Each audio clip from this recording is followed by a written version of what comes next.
Ang NGT, matagal na dapat ginawa sa kanya.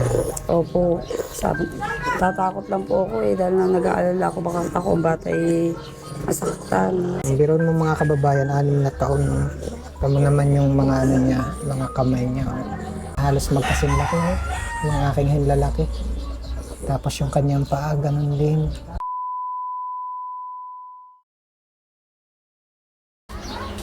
Tapat mo din sa tiyan. Wait lang. Hindi ko sinasabit sa kanyang buhok. Ayun, lagay mo sa tenga ko. Bait naman ni ate. Ate niya? Opo. Siya laging katulong ko sa pag ako'y nagpapadede kay baby. Nangawakan mo muna ang dede ni baby. Yan. Gaano kadala siya uminom ng gatas? Ano po? Every 4 hours po siya. Dapat isa tiyan. Yan. Kailangan tutunog to. Yun. Sabihin po siya papadidihin, kailangan i-check muna kung tumutunog yung kung natunog po pag pinipindot. Para po sure kung natama yung hops. Yan.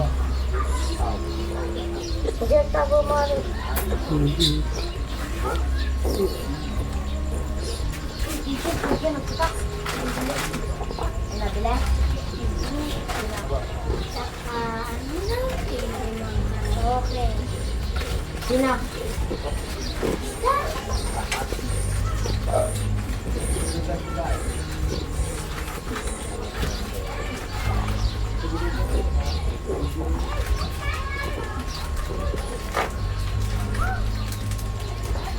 Mamaya yung pagka gabi, labas na ang dibdib. Ano kasama ng gamot? Wala pa, mamayang gabi pa ang gamot.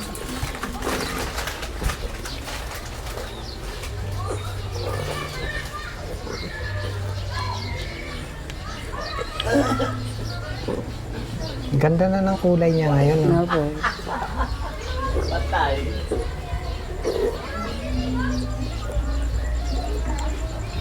April. Sige. Efred.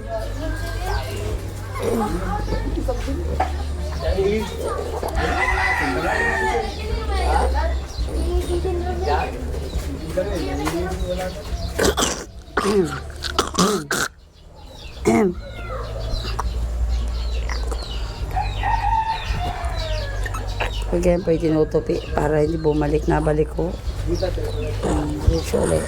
Diretso ulit.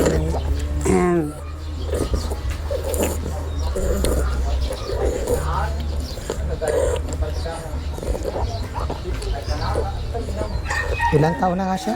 6 years old po.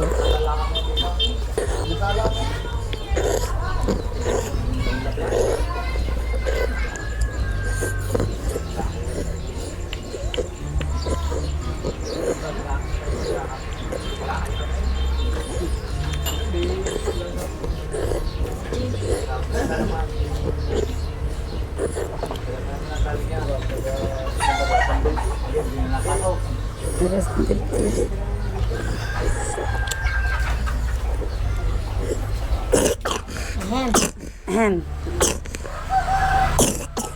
Ahem. Ahem. Diretso.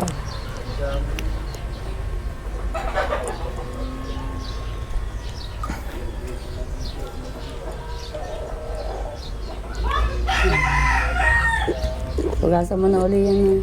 Ay, patong mo muna dun eh. Ang NGT, matagal na dapat ginawa sa kanya. Opo. Sabi, tatakot lang po ako dahil nang nag-aalala ako baka ako ang bata masaktan. Sabi ko nga, dapat pala noon dapat pa siya pina-NGT. Para hindi na sana bumagsak na Opo. ganyan yung katawan niya. Ano ba naging problema talaga? Ba't hindi nalagyan ng NGT? Nung baby pa lang po siya, nung 3 months po, nung una po siyang recommend po talaga ng doktor NGT. Sabi ko po, ako po naaawa sa bata na paglagyan ko ng ganito. Sinaga ko po siya sa yung dropper po. Nag-dropper po ako nung una. Nung una po okay naman po kasi napataba po namin siya. Maayos naman po namin siyang Kumbaga po, ayos naman po, nataba naman po siya. Nag-umpisa po yung kanyang pamamayat nung 4 years old na po siya. Doon po sa, nagsunod-sunod po yung siya nagkakasakit. Pero nakain naman po. Ang pinagtataka ko nga po, siya po namamayat. Hindi po magdiretso ang kanyang pagtaba. So, malimit po sa kanya yung laging, yung natatalakan po. Yun na yung dinatnang ko, yung sobrang payat niya. Opo, yun po yung huli po. Na sabi mo nga, hindi nyo na madala kasi talagang pagdating sa Opo. budget, Sadya pong hirap. hirap na sa budget. Hopefully bumalik na yung dating katawan ni Baby April. Kaya lang, importante talaga si kamahalan, ano? Opo. Dapat po talaga magawa namin ng paraan at masuportahan namin yung kanyang gatas. Gaano nga siya kadalas ulit uminom ng gatas? Every 4 hours po.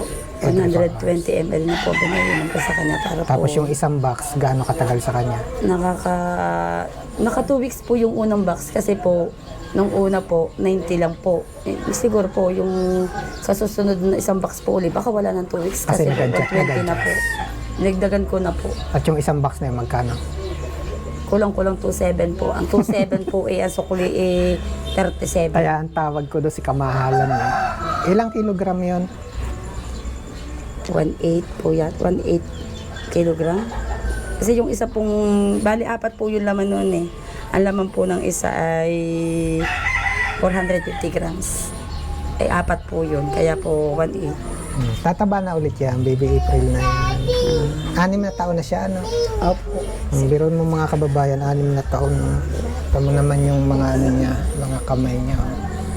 Ako po, maliit ako, hindi naman ako mataba. Halos magkasinlaki na yung aking hinlalaki. Tapos yung kanyang paa, ganun din. Pero ang laki na talaga ng pinagbago. Opo, nagkalaman-laman na yan. Nagkalaman-laman na. Kari lang medyo namaga pa yung sa pagkatulog. Oo nga pala, sobrang payat niya. Paano siya naturukan ng ano, dextrose? Ano po siya nung 2 beses po, agad po nakitaan po siya ng ugat. Nung huli lang po, nung sumala yung ano niya, ang daming katutusok sa kanya, naka-6 na tusok, di makita, ang tagal, bago nakuhanan.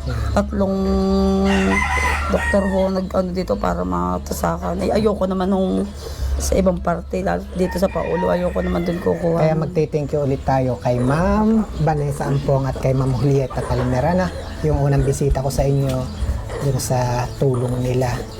Sabi nga ni ate kanina, kaya nagkalakas loob ulit kayo. Ano, yun ang naging panimula. Kaya nadala niyo ulit sa ospital si Baby April.